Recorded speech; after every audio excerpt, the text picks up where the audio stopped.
എല്ലാവർക്കും നമസ്കാരം. Welcome back to Niyans. വളരെ ഈസി ആയിട്ട് നല്ല അടിപൊളി ടേസ്റ്റിൽ തയ്യാറാക്കിയിട്ടുള്ള ഫ്രൈഡ് റൈസിൻ്റെയും അതുപോലെ തന്നെ ചില്ലി ചിക്കൻ്റെയും റെസിപ്പിയാണ് ഇന്നത്തെ വീഡിയോയിലുള്ളത്.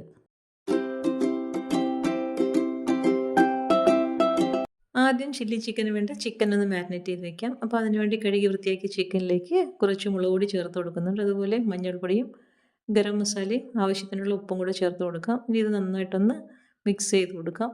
മസാല ചിക്കൻ്റെ എല്ലാ ഭാഗത്തും പിടിക്കത്തക്ക രീതിയിൽ നല്ലതുപോലെ ഒന്ന് മിക്സ് ചെയ്ത് കൊടുത്തതിന് ശേഷം ഒരു കണ്ടെയ്നറിലേക്ക് ആക്കി കൊടുക്കാം. മാറ്റി കൊടുത്തതിന് ശേഷം ഇത് നല്ലതുപോലെ ഒന്ന് അടച്ചിട്ട് നമുക്കത് ഫ്രിഡ്ജിലേക്ക് മാറ്റി വയ്ക്കാം. ഇനി ഫ്രൈഡ് റൈസിന് വേണ്ടിയിട്ടുള്ള വെജിറ്റബിൾസ് ഒന്ന് കട്ട് ചെയ്ത് വയ്ക്കാം. അപ്പോൾ അത് ഒരു ക്യാരറ്റ് പീൽ ചെയ്ത് കഴുകിയതിന് ശേഷം ഇതേപോലെ ഒന്ന് വളരെ കനം കുറച്ചൊന്ന് നെടുകെ കീറിയതിന് ശേഷം ഇങ്ങനെ ഒന്ന് അരിഞ്ഞെടുക്കാം. ഇനി ഇതിലേക്ക് ബീൻസും കൂടി അരിഞ്ഞെടുക്കാനുണ്ട്. ബീൻസ് നല്ലതുപോലെ കഴുകിയതിന് ശേഷം ഇതേപോലെ ചെറുതായിട്ടൊന്ന് അരിഞ്ഞെടുത്ത് മാറ്റി വയ്ക്കാം. ഇപ്പോൾ വെജിറ്റബിൾസ് ആയിട്ട് ഇത് രണ്ടേ ഉള്ളൂ. നമുക്കിതിലേക്ക് വേണമെങ്കിൽ ഇനി കോളിഫ്ലവറോ അങ്ങനെ എന്ത് വേണമെങ്കിലും ചേർത്ത് കൊടുക്കാം. അപ്പോൾ ഞാൻ ക്യാരറ്റും ബീൻസുമാണ് ചേർത്ത് കൊടുക്കുന്നത്. ഇനി അതും ഇതേപോലൊരു കണ്ടെയ്നറിലേക്ക് മാറ്റി കൊടുക്കാം. അപ്പോൾ രണ്ടും കൂടെ ഒരു കണ്ടെയ്നറിലേക്ക് തന്നെ ഇട്ട് കൊടുക്കാം. രണ്ടും ഒരുമിച്ച് തന്നെ നമുക്ക് സോട്ട് ചെയ്തെടുക്കാനായതുകൊണ്ട് തന്നെ അപ്പോൾ അതും ഇതേപോലെ ആക്കിയതിന് ശേഷം അടച്ചു വെച്ച് ഫ്രിഡ്ജിലേക്ക് മാറ്റി വയ്ക്കാം. ഇനി ചില്ലി ചിക്കൻ വെക്കാനുള്ള സവാളയും ക്യാപ്സിക്കും കൂടെ കട്ട് ചെയ്ത് വയ്ക്കാം. സവാള ഒരെണ്ണമാണ് എടുത്തിരിക്കുന്നത്. വലിയൊരു സവാള തോല് കളഞ്ഞ് നന്നായിട്ട് കഴുകിയതിന് ശേഷം ഇതേപോലെ വലിയ പീസസ് ആയിട്ടൊന്ന് മുറിച്ചെടുക്കാം. അതേപോലെ തന്നെ ക്യാപ്സിക്കം വലിയ വലിയ പീസസ് ആയിട്ടൊന്ന് മുറിച്ചെടുക്കാം. ഒരു ക്യാപ്സിക്കം ചേർക്കുന്നുണ്ട്. ഇനി ഒരു 4-5 അല്ലി വെളുത്തുള്ളി തോല് കളഞ്ഞതിന് ശേഷം ഇതേപോലെ ഒന്ന് ചതച്ച് കൊടുക്കാം. ഇത് ചതച്ചതിന് ശേഷം ഇതേപോലെ കത്തി കൊണ്ട് തന്നെ ഒന്ന് ചതച്ച് കൊടുക്കാം. അതിന് ശേഷം ഇതേപോലെ വളരെ ചെറുതായിട്ടൊന്ന് അരിഞ്ഞെടുക്കാം. അതൊന്ന് മാറ്റി വെച്ചതിന് ശേഷം ഇനി ഒരു പച്ചമുളകും കൂടി ഇതേപോലെ ചെറുതായിട്ടൊന്ന് അരിഞ്ഞെടുക്കണം. അപ്പോൾ പച്ചമുളകും ഒന്ന് അരിഞ്ഞ് മാറ്റി വയ്ക്കാം. ഇനി വെളുത്തുള്ളി മാത്രം നമുക്ക് വേറൊരു കണ്ടെയ്നറിലേക്ക് മാറ്റി കൊടുക്കണം. ബാക്കിയെല്ലാം കൂടി ഒരുമിച്ച് ഇട്ട് കൊടുക്കാം. അപ്പം വെളുത്തുള്ളി ആദ്യം എണ്ണയിലൊന്ന് മൂപ്പിച്ചെടുക്കാനുള്ളതായതുകൊണ്ട് തന്നെ അത് വേറെ ഇട്ട് കൊടുക്കാം. അപ്പോൾ ഇത് ഇത്രയും കൂടി ഒരു പാത്രത്തിലേക്ക് ആക്കിയതിന് ശേഷം വെളുത്തുള്ളി മാത്രം നമുക്ക് വേറൊരെണ്ണത്തിലേക്ക് മാറ്റി കൊടുക്കാം. ഇനി ഇതെല്ലാം അടച്ചതിന് ശേഷം അതും ഫ്രിഡ്ജിലേക്ക് മാറ്റി കൊടുക്കാം. ഇനി നമുക്കിത് ഫ്രൈഡ് റൈസ് വയ്ക്കാനുള്ള റൈസ് ഞാൻ വേവിച്ച് വെച്ചിട്ടുണ്ട്. അത് വേവിച്ച് തണുത്തതിന് ശേഷം ഇതേപോലെ ഒരു പാത്രത്തിലേക്ക് ആക്കി കൊടുത്തിട്ടുണ്ട്. അതും അടപ്പ് കൊണ്ട് അടച്ച് ഫ്രിഡ്ജിലേക്ക് ആക്കി കൊടുക്കാം. അപ്പോൾ റൈസ് ഇങ്ങനെ വേവിച്ച് വെച്ചിരിക്കുന്നത് കൊണ്ട് തന്നെ ഫ്രൈഡ് റൈസ് വയ്ക്കുമ്പോൾ തമ്മിൽ ഒട്ടിപ്പിടിക്കാതെയൊക്കെ നന്നായിട്ട് സെറ്റായി കിട്ടും. അപ്പോൾ അതായത് പിറ്റേ ദിവസം രാവിലെ എല്ലാം ഫ്രിഡ്ജിൽ നിന്ന് എടുത്ത് മാറ്റിയിട്ടുണ്ട്. ഇത് ശരിക്കും മോൾക്ക് രാവിലെ കോളേജിൽ കൊണ്ടുപോകാൻ വേണ്ടി മീൽ പ്രിപ്പ് തയ്യാറാക്കി വെച്ചിരുന്നതാണ്. പക്ഷേ അന്ന് രാവിലെ കറക്റ്റ് അന്ന് അവധി, നമുക്ക് എറണാകുളം ജില്ലയ്ക്ക് അവധിയായിരുന്നു. അതുകൊണ്ട് പിന്നെ അന്ന് ലഞ്ചിന് ഇതാണ് തയ്യാറാക്കിയെടുത്തത്. അപ്പോൾ അത് ഇതിലേക്കുള്ള മുട്ട ഒരു 3 മുട്ട ഉടച്ചൊഴിച്ച് പാത്രത്തിലേക്ക് ആക്കി കൊടുക്കുന്നുണ്ട്. അതിലേക്ക് ആവശ്യത്തിനുള്ള ഉപ്പും കുരുമുളകും ചേർത്ത് കൊടുത്ത് നല്ലതുപോലെ ഒന്ന് ബീറ്റ് ചെയ്തെടുക്കാം. ബീറ്റ് ചെയ്തെടുത്തതിന് ശേഷം ഒരു പാൻ അടുപ്പിൽ വെച്ച് കൊടുത്തിട്ടുണ്ട്. അതിലേക്ക് എണ്ണ ഒഴിച്ചു കൊടുക്കാം. എണ്ണ ചൂടായി വരുന്ന സമയത്ത് ബീറ്റ് ചെയ്ത് വെച്ച മുട്ട അതിലേക്ക് ഒഴിച്ചു കൊടുക്കണം. ഒഴിച്ചു കൊടുത്തതിന് ശേഷം ഇതേപോലെ ഒന്ന് സ്ക്രാമ്പിൾ ചെയ്തെടുക്കാം.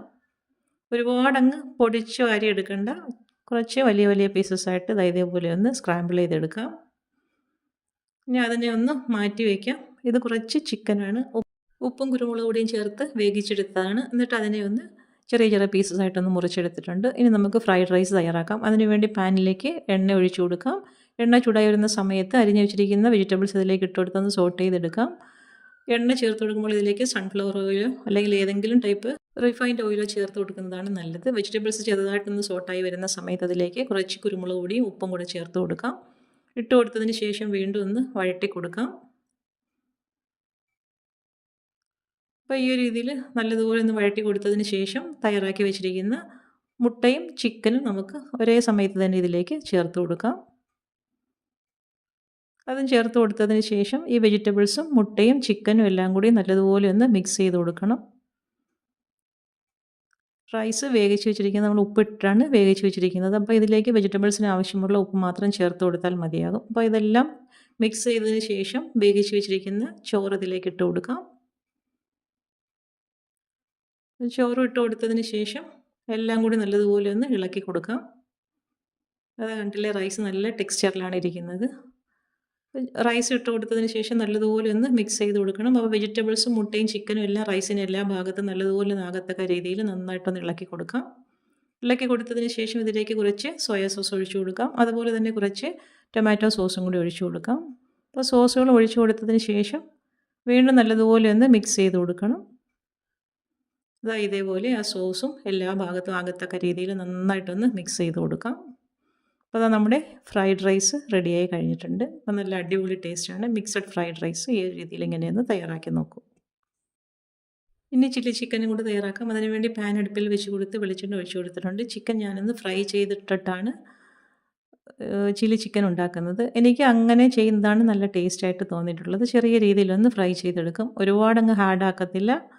ചെറിയ രീതിയിലൊന്ന് ഫ്രൈ ചെയ്തെടുത്തതിന് ശേഷമാണ് ചില്ലി ചിക്കൻ തയ്യാറാക്കുന്നത്. അപ്പോൾ ഈ ഒരു രീതിയിൽ ഫ്രൈ ആയി വരുന്ന സമയത്ത് എണ്ണയിൽ നിന്ന് കോരി മാറ്റാം. ഇനി അതേ എണ്ണയിൽ തന്നെ ആദ്യം നമ്മൾ അരിഞ്ഞു വെച്ചിരുന്ന വെളുത്തുള്ളി ഇട്ട് കൊടുത്തൊന്ന് മൂപ്പിച്ചെടുക്കാം.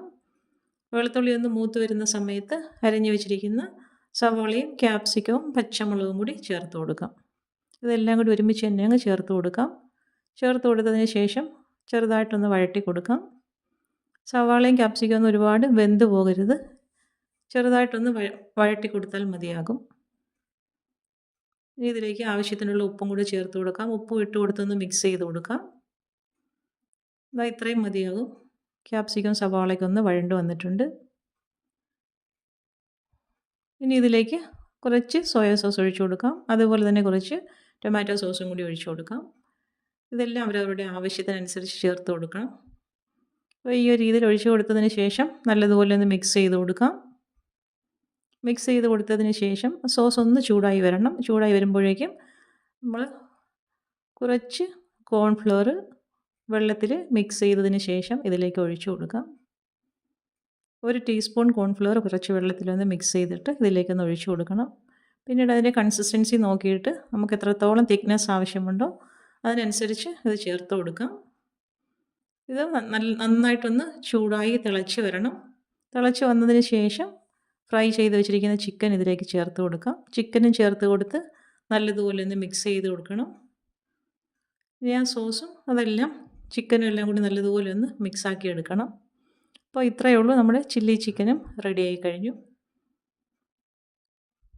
അപ്പോൾ ഈ ഒരു രീതിയിൽ ചില്ലി ചിക്കനും ഫ്രൈഡ് റൈസും കൂടി വളരെ ഈസി ആയിട്ട് തന്നെ നമുക്ക് തയ്യാറാക്കിയെടുക്കാം. ഇനി ഇതാ പ്ലേറ്റിലേക്ക് വിളമ്പി കൊടുക്കുകയാണ്. ചോറും വിളമ്പി ചില്ലി ചിക്കനും അറ്റത്തേക്ക് വെച്ച് കൊടുക്കാം. അപ്പോൾ ഇന്നത്തെ വീഡിയോ ഇത്രയേ ഉള്ളൂ. ഇഷ്ടമായ ലൈക്ക് ചെയ്ത് സബ്സ്ക്രൈബ് ചെയ്ത് സപ്പോർട്ട് ചെയ്തേക്കൂ. എന്തെങ്കിലുമൊക്കെ അഭിപ്രായങ്ങളുണ്ടെങ്കിൽ കമൻറ്റ് ചെയ്യൂ. വീണ്ടും അടുത്ത വീഡിയോയിൽ കാണുന്നത് വരെ bye from Niyans. Thanks for watching.